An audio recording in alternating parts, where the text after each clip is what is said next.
बिस्मिल्लाहिर्रहमानिर्रहीम। बेटा जैसा पढ़ना से chapter number 8 variation in genetics. Variation जो मतलब हूंदो आहे त कोई बि स्पेशी हुजे त उनजी जेके जीन्स आहिनि उहे थोरी डिफरेंट थी वञनि हिक ॿिए खां, त उनखे असां वेरिएशन चवंदासीं।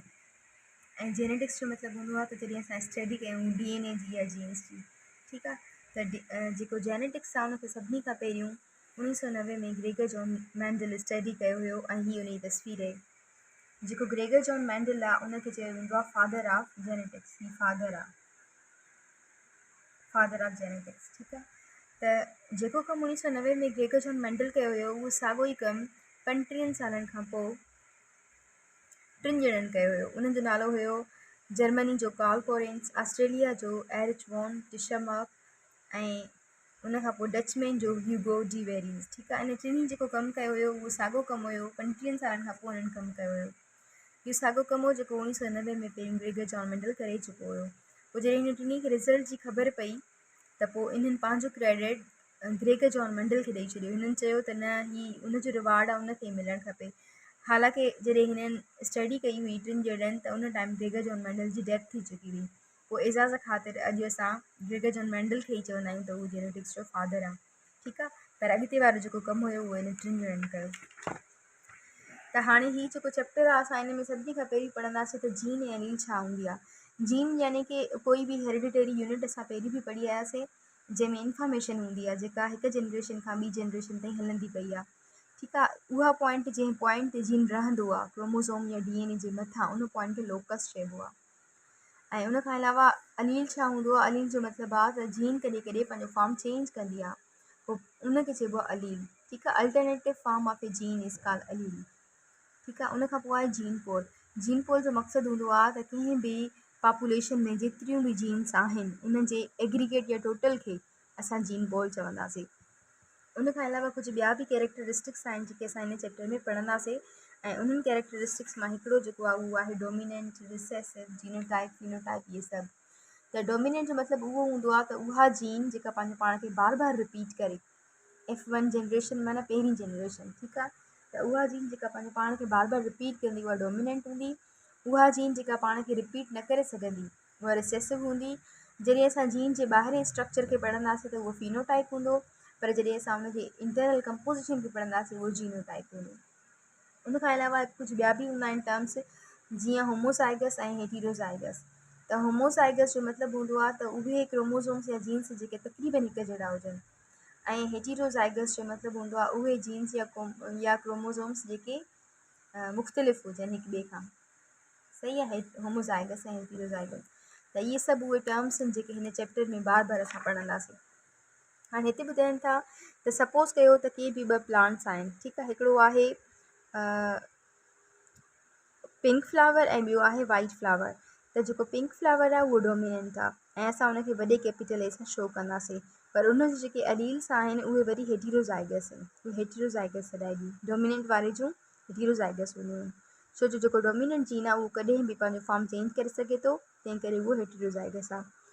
ऐं उन सां गॾु जेको वाइट फ्लावर आहे हिते त उहो आहे होमोज़ाइगस, ऐं प्लस में असां उनखे स्मॉल लेटर सां शो कंदासीं। जीअं हिते वाइट फ्लावर लिखियलु आहे त उन भरिसां नंढी ए लिखियलु आहे, ठीकु आहे। त वाइट फ्लावर जेको आहे उहो रिसेसिव आहे, तंहिं करे उहो हमेशह होमोज़ाइगस ई रहंदो, तक़रीबन पंहिंजो पाण खे रिपीट नए फॉर्म में न कंदो। त सपोज़ था कयूं त जेकॾहिं वाइट फ्लावर जा जेके स्पर्म्स आहिनि उन्हनि जेको पिंक फ्लावर आहे उनजा जेके स्पर्म्स आहिनि उहे पोलिनेशन जे ज़रिए वाइट फ्लावर जे मथां अची विया ऐं उतां वञी ओवरी में मर्ज थी विया। त इन जो मतिलबु आहे त हाणे जेका F2 जनरेशन F1 जनरेशन ठहंदी त उन में जेके 320 जेके नवां प्लांट्स ठहंदा उहे सभु जो सभु पिंक हूंदा, बाक़ी टोटल सिर्फ़ु जेके 20 हूंदा उहे जेके हूंदा उहे वाइट ठहंदा। 20 वाइट, 320 पिंक। इन जो मतिलबु आहे त जेके पिंक हुया उहे डोमिनेंट हुया ऐं उन्हनि पाण यानी कि बार बार पाण खे रिपीट कयो। जेके पिंक हूंदा उहे 80% ताईं ठहंदा ऐं जेके वाइट हूंदा उहे 20% ताईं ठहंदा। इन मां ई साबित आहे त पिंक डोमिनेंट आहे, बार बार आयो आहे, ऐं वाइट रिसेसिव आहे त घटि परसेंट में आयो आहे। नेक्स्ट आहे त ग्रेगर जॉन मैंडल एॾो कामयाबु छो हुयो ऐं उनजो कहिड़ो कमु हुयो जंहिं हुनखे कामयाबी ॾिनी।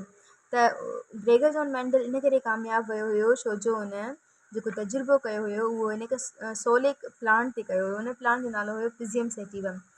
जंहिंखे असां गार्डन पी बि चवंदा आहियूं, यानी कि आम तौर ते इहो गार्डन में उगाए सघिजे थो। त ग्रेगर जॉन मेंडल इहो प्लांट हिन करे खयों हो छो जो इहो प्लांट सेल्फ पॉलिनेशन बि कंदो आहे, क्रॉस पॉलिनेशन बि कंदो आहे। इन खे वॾो करणु सफ़ा सवलो आहे। इन में आर्टिफिशियल ब्रीडिंग बि थींदी आहे, ऐं जेके हाइब्रिड यानी कि नया नवां ॿूटा फुटंदा आहिनि उहे बि फर्टाइल हूंदा आहिनि। ऐं अहिड़े तरीक़े सां इन प्लांट जी मदद सां खोड़ सारा तजुर्बा कया ऐं उहे कामयाबु विया, माना हिन खे सुठा नतीजा मिलिया, जेके हक़ीक़त में उअं ई थींदो आहे जीअं ॿियनि लिविंग ऑर्गेनिज़म्स में थींदो आहे। हिनखे उहा ख़बर पइजी वई। नेक्स्ट आहे the method of study. Gregor John Mendel छो कामयाबु वियो? उन करे कामयाबु वियो हो छो जो उहो जेको बि कमु कंदो हुयो उनखे रिकॉर्ड कंदो हुयो। उन जी हिकिड़ो नोटबुक हूंदो हुयो, उन में उहो शयूं लिखंदो वेंदो हुयो। ऐं उन खां अलावा हिन जेको प्लांट खयों हुयो उहो कॾहिं डोमिनेंसी पियो ॾेखारे, कॾहिं रिसेसिटिविटी। तंहिं करे हिन पंहिंजी जेका स्टडी हुई उन खे मुख़्तलिफ़ तरीक़नि सां कयो ऐं उन जो हिकिड़ो चार्ट ठहियलु आहे। उन स्टडी खां पोइ हिन असांखे हिकिड़ो लॉ ॾिनो, उन लॉ जो नालो हुयो लॉ ऑफ डोमिनेंस। इहो असां अॻिते हली पढ़ंदासीं। हीउ उहो कमु आहे जेको सॼो टेबल में ग्रेगर जॉन मेंडल जो शो थो थिए। ठीकु आहे, हाणे हिते ॿुधायो वियो आहे त हिन हिकिड़ो टाल प्लांट खयों ऐं ॿियो ड्वार्फ प्लांट खयों, माना नंढो।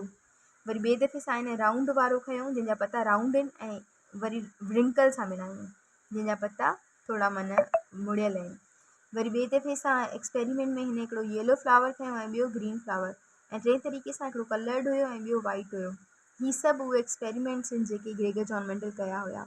इन मतिलबु आहे त कॾहिं हिन जेके स्पर्म्स हुया उहे टाल प्लांट जा खयां ऐं उन्हनि खे ड्वार्फ प्लांट जो वरी सां मर्ज करायो। इन जो इहो मक़सदु आहे। ठीकु आहे, पोइ जेके रिज़ल्ट्स में नतीजा हुआ उहे सभु F1 जनरेशन में हिते लिखियल आहिनि। त F1 जनरेशन में वधीक उहो ई नज़र आयो आहे जेको डोमिनेंट आहे, यानी कि टाल ऐं ड्वार्फ खे जॾहिं मिलाईंदासीं त टाल नज़र ईंदो। इन F1 जनरेशन में त टॉल जेको आहे उहो डोमिनेंट आहे। राउंड रिंकल में राउंड डोमिनेंट आहे, येलो ग्रीन में येलो डोमिनेंट आहे, कलर्ड वाइट में कलर्ड डोमिनेंट आहे, स्मूथ कॉन्स्ट्रक्टेड में स्मूथ डोमिनेंट आहे, ग्रीन येलो में ग्रीन डोमिनेंट आहे, एक्सियल टर्मिनल में एक्सियल डोमिनेंट आहे। वरी जेका F2 जनरेशन आहे, माना ॿी जेका जनरेशन आहे, उन में वरी जेका रिज़ल्ट ई थोरी चेंज हुई। टाल जेके 787 हुया त ड्वार्फ 277 दफ़ा नज़र आया। ठीकु आहे बेटा, जेका F1 जनरेशन आहे F2 जनरेशन आहे इहा ईअं हूंदी आहे त सपोज़ कयो त कंहिं जोड़े जी शादी थी त उन्हनि खे जेको पहिरियों ॿारु थियो त उहो F1 जनरेशन आहे। वरी उहो ॿारु जॾहिं वॾो थींदो वरी उहो वरी ॿीहर शादी कंदो त उन जा वरी जेके ॿार थींदा उहे ॿार F2 जनरेशन सॾाइबा। सही आहे, त इहो सॼी हिन स्टडी कई हुई। आख़िर में हिननि जो रेशो लिखियलु आहे। रेशे मां मुराद इहो आहे त जेके टॉल हुया उहे जेके 2 दफ़ा नज़र आया त जेके ड्वार्फ हुया त उहो 1 दफ़ो नज़र आयो। रेशे जो मतिलबु इहो हूंदो आहे। सही आहे, हाणे नेक्स्ट आहे त जेको हिन लॉ ऑफ सेग्रीगेशन या ॾिनो हुयो उन मां छा आहे। अच्छा, पहिरियों हिन लॉ ऑफ डोमिनेंस ॿुधायो। लॉ ऑफ डोमिनेंस माना उहा जीन जेका पाण खे वधीक ज़ाहिर कंदी उहा डोमिनेंसी थी रखे, ऐं उहा जीन जेका पाण खे घटि ज़ाहिर थी करे उहा रिसेसिव आहे। त इन जो लॉ ऑफ डोमिनेंस जो इहो मक़सदु आहे। सही आहे, उन खां पोइ नेक्स्ट आहे त law of segregation. Gregor John Mendel इहो बि चयो हुयो त जेका जीन हूंदी आहे उहा पंहिंजी मर्ज़ी सां काॾे बि वञी सघे थी, या टॉल ॾे या ड्वार्फ ॾे, उहा उनजी मर्ज़ी बि थी सघे थी। उन असां यानी कि मर्ज़ी खे या सेग्रीगेशन खे लॉ ऑफ सेग्रीगेशन चवंदा आहियूं। ठीकु आहे, पोइ इन में इन छा कयो हुयो त 2 तजुर्बा कया हुआ जंहिंसां हिनखे ख़बर पई हुई। उहे तजुर्बनि में हिकिड़ो जेको तजुर्बो हुयो उनखे सिंगल ट्रेड इनहेरिटेंस चइबो आहे। सिंगल ट्रेड इनहेरिटेंस में हिन हिकिड़ो येलो सीड खयों हुयो, उन जा ॿिज जेके हुया उहे हिन ग्रीन सीड सां मिलाया हुया। नतीजतन जेका हिनखे रिज़ल्ट मिली हुई उहा 3:1 हुई। ठीकु आहे, हाणे येलो ऐं ग्रीन हिकु हिकु कैरेक्टर आहे। येलो हिकिड़ो कैरेक्टर आहे, ग्रीन हिकिड़ो कैरेक्टर आहे, तंहिं करे उहो सिंगल ट्रेड आहे। सिंगल ट्रेड मतिलबु हिकिड़ो कैरेक्टर। त आख़िर में जॾहिं F2 जनरेशन में जेको असांखे रिकॉर्ड मिलियो हुयो त उहो छा हुयो, 3:1 रिकॉर्ड हुयो। 3:1 मां मुराद आहे त इन्हनि ॿिन्ही मां जेको डोमिनेंट आहे उहो येलो आहे जेको 3 दफ़ा ज़ाहिर थियो आहे, ऐं ग्रीन जेको आहे उहो रिसेसिव आहे जेको 1 दफ़ो ज़ाहिर थियो आहे। हिन रेशो जो मतिलबु इहो आहे, यानी कि उहा जीन जंहिं पाण खे सिर्फ़ु 1 दफ़ो ज़ाहिर कयो उहा सिंगल ट्रेड इनहेरिटेंस में थी अचे। ठीकु आहे, उन खां पोइ हिन जेको ॿियो तजुर्बो कयो हुयो उहो हुयो इनहेरिटेंस ऑफ 2 ट्रेड्स। असां हिन खे डबल ट्रेड इनहेरिटेंस बि चवंदा आहियूं, डबल ट्रेड। ठीकु आहे, हाणे डबल ट्रेड में हिन 2 कैरेक्टर खयां। हिकिड़ो कैरेक्टर कहिड़ो हुयो, येलो, ऐं उन जो ॿियो कैरेक्टर हुयो राउंड, यानी कि हिकिड़ो अहिड़ो प्लांट हुयो जंहिंजा ॿिज येलो कलर जा हुया, पत्ता सॉरी, ऐं वरी उन थोरा राउंड बि हुया। ठीकु आहे, ऐं ॿियो हिन हिकिड़ो ग्रीन प्लांट खयों ऐं उन जा पत्ता रिंकल हुया। हाणे 2 कैरेक्टर अची विया, तंहिं करे हिन खे डबल ट्रेड चइबो आहे, 2 कैरेक्टरनि वारो। पोइ इन जो नतीजो जेको F1 ऐं F2 जनरेशन में हुयो हू कहिड़ो हुयो। F2 जनरेशन में नतीजो हुयो 9:3:1 ऐं हिन टेबल में हू सॼो लिखियलु आहे। हाणे हिते ॿुधाइनि था त F1 जनरेशन में ही सभु ठहिया, ठीकु आहे। वरी F2 जनरेशन जॾहिं आई त yellow round yellow round yellow round yellow round 4 दफ़ा आयो, ठीकु आहे। वरी येलो राउंड, वरी विच में येलो रिंकल नज़र आयो, येलो राउंड सभिनी खां वधीक केरु नज़र थो अचे, येलो राउंड जेको 9 दफ़ा ज़ाहिर थियो आहे, यानी कि येलो राउंड 9 दफ़ा ज़ाहिर थियो आहे। येलो राउंड डोमिनेंट आहे, ठीकु आहे। उनखां पोइ वरी नेक्स्ट नंबर ते केरु ज़ाहिर थियो आहे, येलो रिंकल, ठीकु आहे। येलो रिंकल ऐं ग्रीन रिंकल इहे ॿई टे दफ़ा ज़ाहिर थिया आहिनि। इन जो मतिलबु आहे त इहे 2 दफ़ा ज़ाहिर थिया आहिनि, 3 2 दफ़ा रिपीट थियो आहे, इहो डबल ट्रेट आहे। उहा जीन जेका पाण खे 2 दफ़ा ज़ाहिर करे, जीअं हिते रेशो में 2 2 दफ़ा आयो आहे, इन जो मतिलबु आहे इहो डबल ट्रेट इनहेरिटेंस में थो अचे ऐं हिन जो मक़सदु तव्हां सम्झी वियो, ठीकु आहे। सिंगल ट्रेट ऐं डबल ट्रेट। उनखां पोइ नेक्स्ट आहे त जेको ग्रेगर जॉन मेंडल हुयो उन लॉ ऑफ इंडिपेंडेंट अज़ार्टमेंट में, यानी कि जीन पंहिंजी मर्ज़ी सां काॾे बि वञी सघे थी, उन में इहो असांखे ॿुधायो हुयो त जीन पंहिंजी मर्ज़ी जी मालिक आहे ऐं उहा कंहिं बि टाइम ते जेनेटिक वैरायटी आणे सघे थी। असां ॿियनि लफ़्ज़नि में इनखे म्यूटेशन बि चवंदा आहियूं ऐं अञा ॿियनि लफ़्ज़नि में इनखे चवंदा आहियूं त लॉ ऑफ सेग्रीगेशन, यानी कि जीन पंहिंजी मर्ज़ी जी मालिक आहे, कहिड़े टाइम बि पंहिंजो फॉर्म चेंज करे सघे थी। उनखां पोइ नेक्स्ट जेको हुयो, हिन हिकिड़ो ॿियो बि एक्सपेरिमेंट कयो, हुन जो नालो हुयो टेस्ट ग्रास। टेस्ट ग्रास में हिन छा कयो हुयो त 2 पेरेंट खया आहिनि, उन्हनि मां हिकिड़ो जेको हुयो त होमोज़ाइगस हुयो ऐं ॿियो हेटेरोज़ाइगस हुयो। अॻोणी असां डिस्कस कयोसीं त होमोज़ाइगस जो मतिलबु आहे रिसेसिव ऐं हेटेरोज़ाइगस जो मतिलबु आहे डोमिनेंट। हिन डोमिनेंट ऐं रिसेसिव खे पाण में मिलायो हुयो, आख़िर में जेको हिनखे नतीजो मिलियो हुयो उहो कहिड़ो मिलियो हुयो, 50+50, यानी कि टाल ऐं ड्वार्फ खे मिलाइण सां F2 जनरेशन में 50 जेके हुया टाल पैदा थिया ऐं 50 ड्वार्फ पैदा थिया, तंहिं करे इहो रेशो 50:50 हुयो। असां इनखे ईअं बि चई सघूं था त 2:2, ॿियनि लफ़्ज़नि में, छो जो इहे हिक जेतिरा पैदा थिया आहिनि। बहरहाल हिनखे असां 50:50 रेशो में पढ़ंदासीं। उनखां पोइ इनकम्प्लीट डोमिनेंस ऐं पू डोमिनेंस, इन जो मतिलबु वरी छा हूंदो आहे, इन जो मतिलबु इहो आहे त सपोज़ कयो त हिकिड़ो जेको पेरेंट आहे उनजो कलर चेंज आहे, ॿिए पेरेंट जो कलर चेंज आहे। प्लांट्स में हिकिड़ो प्लांट रेड आहे, ॿियो प्लांट वाइट आहे, उन ॿिन्ही खे पाण मर्ज था करायूं, हिन जा स्पर्म्स हिन जे एग में था मिलायूं सपोज़। त हाणे जेका प्रोजेनी औलाद पैदा थींदी त उहा प्रोजेनी औलाद वरी न रेड नज़र आई आहे न वाइट नज़र आई आहे, पर उहा वरी पिंक थी वई आहे। कैरेक्टर ई टियों, कॾहिं कॾहिं जॾहिं नओं कैरेक्टर पैदा थी वेंदो आहे त उन कैरेक्टर खे असां चवंदा आहियूं इनकम्प्लीट डोमिनेंस। इनकम्प्लीट इन करे त रेड बि डोमिनेंट न हुयो, वाइट बि डोमिनेंट न हुयो, तंहिं करे उन ॿिन्ही मां कोई बि माना पंहिंजो पाण खे ज़ाहिर न करे सघियो, तंहिं करे नए क़िस्म जी जीन नज़र आई, उहा पिंक आहे। त जॾहिं मतिलबु नए क़िस्म जो कैरेक्टर नज़र अची वञे ऐं उहो प्लांट्स में नज़र अचे त असां उनखे इनकम्प्लीट डोमिनेंस चवंदासीं, पर साॻी शइ जॾहिं जानवरनि में नज़र अचे त उते असां उन्हनि खे कू डोमिनेंस चवंदासीं। हाणे हिते कू डोमिनेंस में हिकिड़ो रेड बुल आहे ऐं ॿियो वाइट काऊ आहे, ठीकु आहे। त ढॻो ऐं ॻऊं असां इन ॿिन्ही खे मिलायूं था, ॻऊं जेका आहे उहा वाइट आहे ऐं जेको ढॻो आहे उहो रेड आहे। त जॾहिं इन ॿिन्ही खे माना पाण में मर्ज थिया इहे ॿई, त पोइ जेको उनजो माना बचो पैदा थियो त उहो छा थियो हुयो, रोन केटल, माना उनजो कलर अञा चेंज हुयो। हाणे हिन जो मतिलबु आहे त इनकम्प्लीट डोमिनेंस ॿूटनि लाइ इस्तेमालु कबी ऐं कू डोमिनेंस एनिमल्स लाइ इस्तेमालु कबी, पर ॿिन्ही जो मक़सदु साॻियो आहे। प्लस में तव्हां इहो बि नोट कंदो त हिन जो जेको रेशो हूंदो आहे इनकम्प्लीट ऐं कू डोमिनेंस जो, ॿिन्ही जो रेशो सेम आहे ऐं रेशो कहिड़ो हूंदो आहे, 1:2:1, ठीकु आहे। F2 जनरेशन में, छो जो F2 जनरेशन में F1 जनरेशन में बिल्कुलु चेंज कैरेक्टर आयो, पर F2 जनरेशन में वरी छा नज़र आयो, हिकिड़ो रेड नज़र आयो, 2 पिंक नज़र आया ऐं हिकिड़ो वाइट नज़र आयो।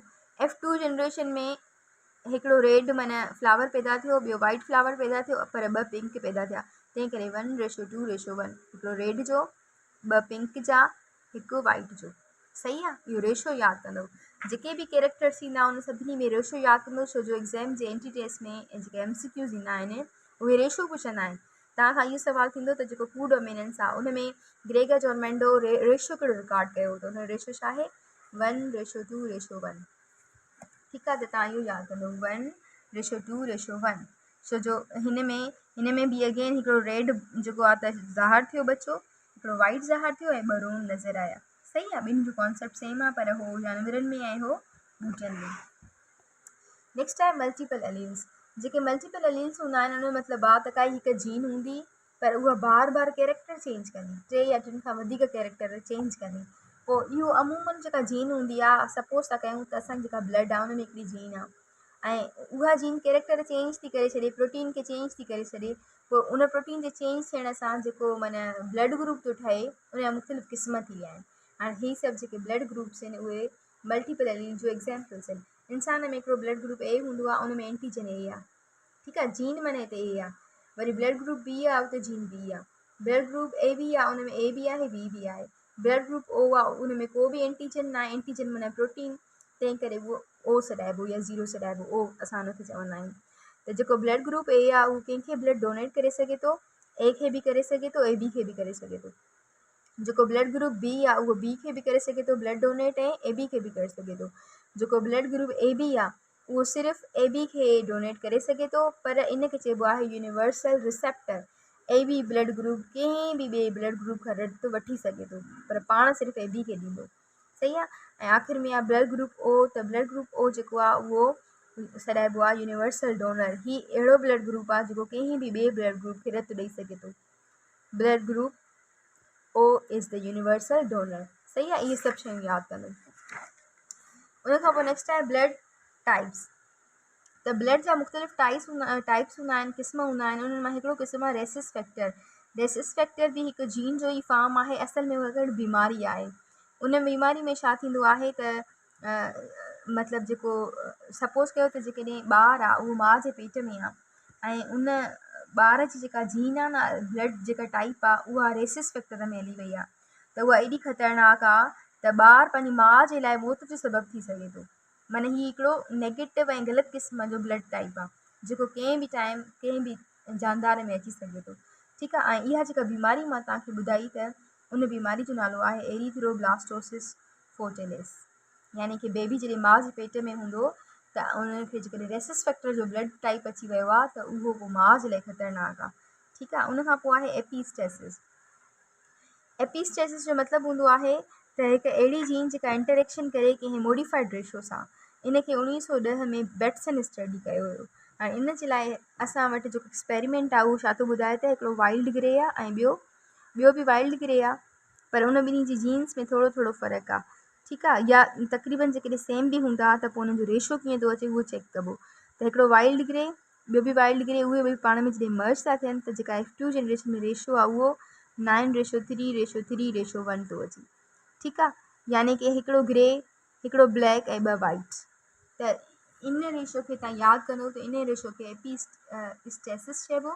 हिकु अहिड़ो टर्म जंहिंजो मक़सदु इहो आहे त काई बि जीन इंटरेक्शन कंदी आहे मोडिफाइड रेशो सां, सही आहे। माना हिकिड़ी जीन आहे उहा कंहिं ऑलरेडी चेंज जीन सां मिली करे वरी नई क़िस्म जी जीन्स थी ठाहे, उनखे असां एपिस्टेसिस चवंदासीं। उन खां पोइ नेक्स्ट आहे बेरिंग ट्रेट। बेरिंग ट्रेट खे असां पॉलीजेनिक इनहेरिटेंस बि चवंदा आहियूं। यानी कि जेका जीन हूंदी आहे उहा कॾहिं कॾहिं हिक खां वधीक कैरेक्टर्स बि ॾेखारींदी आहे, ठीकु आहे। ऐं हिक खां वधीक टाइप दफ़ा सेपरेट बि थी सघे थी पंहिंजे असल पोज़ीशन खां। पोइ असां उनखे पॉलीजेनिक इनहेरिटेंस या बेरिंग ट्रेट चवंदा आहियूं। यानी कि चेंज थींदड़ जीन जेका कंहिं बि टाइम ते केतिरा बि फॉर्म मटाए सघे थी, ठीकु आहे। ऐं इनखे बि असां स्टडी जेको कयो हुयोसीं उहो कहिड़े बुनियाद ते कयो होसीं, स्किन कलर, हाइट, इंटेलिजेंस, इहे सभु जेके बि शयूं आहिनि कैरेक्टरिस्टिक्स आहिनि इहे पॉलीजेनिक ट्रेट्स आहिनि इंसाननि में, ठीकु आहे। त इहे सभु जीन्स आहिनि जेके हिकिड़े ई घर जा भेण भाइ रहंदा आहिनि, कंहिंजी हाइट नंढी आहे कंहिंजी हाइट वॾी आहे, त इहो छाजे करे आहे त जीन पंहिंजो फॉर्म मटाए छॾियो। हिकिड़े में माना उन डोमिनेंसी ॾेखारी पर ॿिए में रिसेसिटिविटी ॾेखारी, त तंहिं करे असां उनखे छा सॾींदासीं, पॉलीजेनिक ट्रेट आहे, इहो जीन जो टाइप आहे। हीउ सॼो जेको इंसान जो कमु आहे, यादाश्त आहे, हाफ़्ज़ो आहे, अकुल आहे, ज़हानत आहे, ख़ूबसूरती आहे, हर शइ आहे, इहो जीन जी वजह सां आहे जेको असांखे पंहिंजे पेरेंट्स मां मिलंदो आहे, या पेरेंट्स मां न त अबनि ॾाॾनि मां मिलंदो आहे। जेका जीन हूंदी आहे उहा सालनि खां अलाए केतिरनि दौरनि खां असां में ट्रांसफर थींदी ईंदी आहे, ठीकु आहे। उन खां पोइ नेक्स्ट आहे पेलियोट्रॉपी। पेलियोट्रॉपी जो मक़सदु इहो हूंदो आहे त जेकॾहिं काई जीन आहे ऐं उहा इलाही दफ़ा पंहिंजो असर थी ॾेखारे, multiple effects of a single jean, हिकिड़ी जीन अलाए केतिरा असर थी ॾेखारे, उनखे असां पेलियोट्रॉपी चवंदासीं। उनजो जेको बेस्ट एग्जाम्पल आहे उहो इहो आहे त कुझु मरीज़ में फिनाइल किटोनेरिया बीमारी थी वेंदी आहे, जेको असां पहिरियों बि डिस्कस करे आया आहियूं। हिन बीमारी में जीअं ई मतिलबु मरीज़ जेको आहे उहो यूरिन पास कंदो त लाइट जे करे ऐं ॿियो जेको आहे त ऑक्सीजन जे करे हुनजो जेको यूरिन आहे उहो ब्लैक थी वेंदो ऐं ऑक्सीडाइज़ थी वेंदो। ठीकु आहे, त हीअ बीमारी ख़तरनाक आहे। प्लस में हिन में इहो बि आहे त फिनाइल एनिलिन ऐं फिनाइल कैटोनेरिया इहे ॿई बीमारियूं ख़तरनाक आहिनि। ठीकु आहे, जेके पेलियोट्रॉपी जो एग्ज़ाम्पल आहे। उन खां पोइ नेक्स्ट आहे लिंकेज ऐं क्रॉसिंग ओवर। लिंकेज जो मतिलबु हूंदो आहे त जेके जीन्स हूंदियूं आहिनि जॾहिं क्रोमोसोम्स जे मथां रहंदियूं आहिनि त हिक ॿिए सां ॻंढियल हूंदियूं आहिनि, उन प्रॉपर्टी खे असां लिंकेज चवंदा आहियूं। ऐं क्रॉसिंग ओवर जो मक़सदु इहो आहे त असां पहिरियों बि पढ़ी आया आहियूं त क्रोमोसोम्स जॾहिं ॿ गॾु हूंदा आहिनि मियोसिस सेल डिवीजन में, त ॿ क्रोमोसोम्स जेके हूंदा आहिनि होमोलैगस क्रोमोसोम हिक ॿिए में मटीरियल एक्सचेंज कंदा आहिनि, जीन हुजे या कुझु बि हुजे उहो मटा सटा करे छॾींदा, उनखे असां क्रॉसिंग ओवर चवंदा आहियूं। इहो मियोसिस 1 जे प्रोफेस 1 में थींदो आहे क्रॉसिंग ओवर। उन खां पोइ जेको क्रॉसिंग ओवर जो इफेक्ट आहे उहो ड्रोसोफिलिया ते स्टडी कयो वियो हुयो ऐं हिन ते जेके एक्सपेरिमेंट कया विया हुया उन्हनि में नतीजनि छा हुयो त हिकिड़ो ग्रे नॉर्मल जेको आहे त ड्रोसोफिलिया ऐं ॿियो ब्लैक वेस्टिजियल ड्रोसोफिलिया आहे, जॾहिं उहे ॿई पाण में क्रॉस था थियनि त पोइ जेका जनरेशन जो जेको रेशो आहे उहो वरी थोरो चेंज थो अचे। फॉर एग्ज़ाम्पल हिकिड़ो ग्रे नॉर्मल आहे, हिकिड़ो ब्लैक वेस्टिजियल आहे, हिकिड़ो ग्रे वेस्टिजियल आहे, हिकिड़ो ब्लैक नॉर्मल आहे, त इहो रेशो यादि कंदो। ठीकु आहे, उन खां पोइ आहे sex determination and sex linkage. Sex determination जो इहो मतिलबु हूंदो आहे त जेके लिविंग ऑर्गेनिज़म्स आहिनि उन्हनि में सेक्स क्रोमोसोम्स हूंदा आहिनि ऐं कुझु वरी होमोलैगस क्रोमोसोम्स हूंदा आहिनि। होमोलैगस क्रोमोसोम्स जा 11 पेयर आहिनि, 11 ऐं 11 22 थिया। ठीकु आहे, ऐं हिकिड़ो जेको पेयर बची थो पए त उहो हूंदो आहे सेक्स क्रोमोसोम। तंहिं करे यानी कि टोटल जेके पेयर थिया उहे 23 ऐं टोटल क्रोमोसोम्स 46, पर 23 मां हिकु पेयर जेको आहे उहो छा आहे सेक्स क्रोमोसोम आहे। पोइ जेको मेल हूंदो उनजो सेक्स क्रोमोसोम चेंज हूंदो ऐं फीमेल जो चेंज हूंदो। हाणे हिते जेके हिकु जहिड़ा क्रोमोसोम्स हूंदा आहिनि उनखे असां ऑटोसोम्स चवंदा आहियूं ऐं जेको हिकिड़ो चेंज हूंदो आहे उनखे असां सेक्स क्रोमोसोम चवंदा आहियूं। ठीकु आहे, हाणे हिते हुनजो एग्ज़ाम्पल बि ॾिनो अथनि त जेकॾहिं एक्स वाई आहे त उहो मेल में हूंदो ऐं डबल एक्स आहे त उहो फीमेल जो सेक्स क्रोमोसोम आहे। Double X is the sex chromosome of female ऐं X Y is the sex chromosome of male. ठीकु आहे, अच्छा इहो बि ॿुधायो अथनि त कुझु जेके क्रोमोसोम्स हूंदा आहिनि उहे हेटीरोगैमेटिक हूंदा आहिनि ऐं कुझु होमोगैमेटिक। इन जो बि साॻियो मतिलबु आहे त जेकॾहिं एक्स वाई आहे त उहो हेटीरोगैमेटिक आहे, छो जो हुन में एक्स ऐं वाई अलॻि अलॻि नज़र था अचनि, ऐं जेको डबल एक्स आहे उहो होमोगैमेटिक आहे, उन में डबल एक्स माना हिकु जहिड़ा आहिनि त इहे होमोगैमेटिक सॾाइबा। उन खां पोइ नेक्स्ट आहे सेक्स लिंक्ड इनहेरिटेंस, यानी कि सेक्स क्रोमोसोम छा छा करे सघे थो, कहिड़ी उन में तब्दीली ईंदी आहे, पोइ उन जी वरी स्टडी ड्रोसोफिलिया हाउस फ्लाई ते कई वई हुई ऐं इहा स्टडी TH मॉर्गन कई हुई ऐं 1933 में इनखे नोबेल प्राइज़ बि मिलियो हुयो। हिन जेका स्टडी कई हुई उन में इन कुझु क्रॉस कया हुया। ठीकु आहे, उन्हनि मां हिकिड़ो जेको क्रॉस हुयो त उहो छा हुयो, हिकिड़ो हिन रेड आइड फीमेल खईं ऐं ॿियो वाइट आइड मेल खयों, हिकिड़ो क्रॉस। ठीकु आहे, ऐं ॿिए क्रॉस में वरी हिन रेड आइड मेल खयों ऐं वाइट आइड फीमेल खईं। उन ॿिन्ही क्रॉसिस में हिन खे जेको रेशो मिलियो हुयो उहो 2:2 हुयो, यानी कि F2 जनरेशन में 2 रेड आइड मेल पैदा थींदा ऐं 2 वाइट आइड मेल, न 2 रेड आइड फीमेल ऐं 2 वाइट आइड मेल। अहिड़े तरीक़े सां हेॾे बि 2 रेड आइड मेल पैदा थींदा ऐं 2 वाइट आइड फीमेल पैदा थींदा। हीउ जेको रेशो हुयो उहो सेक्स लिंक इनहेरिटेंस जो हुयो जेको ड्रोसोफिलिया ते 1910 में स्टडी कयो वियो। ठीकु आहे, उन खां पोइ नेक्स्ट आहे sex link inheritance in man. इंसान में तक़रीबन जेके बि जीन्स आहिनि उहे 200 जीन्स आहिनि कंहिं बि हिकु सेक्स क्रोमोसोम ते। ठीकु आहे, उहे जेके जीन्स आहिनि कंहिं बि वक़्त ते मतिलबु पंहिंजो फॉर्म चेंज करे सघनि थियूं, पंहिंजो कैरेक्टर शो करे सघनि थियूं, ऐं असां जॾहिं उन्हनि खे स्टडी कंदा आहियूं फिनोटाइप खे, जीन जे फिनोटाइप खे स्टडी कंदासीं त उन प्रोसेस खे पेडिग्रे एनालिसिस चइबो आहे। इहा पॉइंट बि यादि रखंदो। हाणे इंसान ते जेके 4 टेस्ट कया हुआ ग्रेगर जॉन मैंडल, ठीकु आहे, उन्हनि जा क्रोमोसोम्स कढी करे, त उहे 4 कहिड़ा हुया, हिकिड़ो जेको हुयो उहो कलर ब्लाइंडनेस ते कयो वियो हुयो। कलर ब्लाइंडनेस जा वरी 4 क्रासिस कया हुया। कलर ब्लाइंडनेस हिकु अहिड़ी बीमारी आहे जंहिंमें को बि मरीज़ रेड ऐं ग्रीन कलर में आइडेंटिफिकेशन न करे सघंदो आहे त ॻाढ़ो कहिड़ो आहे या साओ कहिड़ो आहे, उहो मुंझी पवंदो आहे। इहा जेका बीमारी आहे उहा कीअं थी पैदा थिए, सपोज़ था कयूं त हिकिड़ो अहिड़ो क्रास आहे जंहिंमें जेको मेल आहे उहो कलर ब्लाइंड आहे ऐं जेका फीमेल आहे उहा नॉर्मल आहे। बुक में थोरी मिसप्रिंटिंग आहे, थी सघे थो तव्हां वारे में सही हुजे। त हिन जो मक़सदु छा आहे त जेको फॉर एग्ज़ाम्पल कोई फादर आहे त उहो जेको आहे कलर ब्लाइंड आहे, यानी कि उनखे इहा बीमारी आहे। पर जेका मदर आहे उहा नॉर्मल आहे। ऐं उन में जी जॾहिं शादी थी थिए त जेके ॿार पैदा थिए थी F2 जनरेशन में उन्हनि मां 50% नॉर्मल डॉटर्स हूंदियूं, पर कैरियर वरी उहो हूंदो आहे त जेको फ़िलहालु त कलर ब्लाइंड न आहे, पर जॾहिं उन जा पंहिंजा ॿार थींदा त उन्हनि में वरी उहो शो थींदो। कैरियर जो इहो मक़सदु आहे। ठीकु आहे, त 50% नॉर्मल डॉटर्स थियूं जेके कैरियर हुयूं ऐं 50% नॉर्मल सन्स थिया। रेशो हुयो 2:2, 50-50%।